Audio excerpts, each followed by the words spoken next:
এই ওয়ার্কার কিন্তু দেয়ালের কোনো ফাটলে ঢুকছে না, বরং সে একটি ট্রাকের টায়ারের ফাঁক দিয়ে ভেতরে যাওয়ার চেষ্টা করছে। একবার ভাবুন তবে সেই গাড়িটি আসলে কত বড় হতে পারে, যার টায়ার এতটা দানবীয়। আসলে এটি হলো বিশ্বের সবথেকে বড় মাইনিং ডাম্প ট্রাক বেলাজ 75710। ইস্পাতের তৈরি এই দানবটি লম্বায় প্রায় 66 ফিট, যা লম্বালম্বিভাবে রাখা দুটি সিটি বাসের সমান, আর এর উচ্চতা প্রায় ২৬ ফিট, অর্থাৎ একটি দোতলা বিল্ডিংয়ের সমান উঁচু। এর পাশে একটি সাধারণ ট্রাক রাখলে সেটি একদম খেলনার মতো মনে হবে। তবে সবথেকে পাগল করা বিষয় হলো এর ওজন বহন করার ক্ষমতা। এক ট্রিপেই এটি প্রায় ৪৫০ মেট্রিক টন আকরিক বহন করতে পারে, যা প্রায় ৩০০র বেশি প্রাইভেট কারের ওজনের সমান। বিশাল এই ওজনকে ধরে রাখতে এতে ৬টি বিশাল আকার টায়ার ব্যবহার করা হয়েছে, যার প্রতিটি প্রায় ১৩ ফিট উঁচু এবং ওজনের ৫.৫ টনের মতো।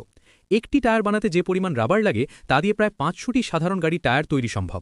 সাধারণ গাড়ি টায়ার বদলাতে যেখানে একটি জ্যাক ব্যবহার করা হয়, সেখানে এই দানবীয় ট্রাকের টায়ার বদলাতে বিশাল ক্রেন আর কমপক্ষে ৬ জন কর্মীর একসাথে কাজ করতে হয়।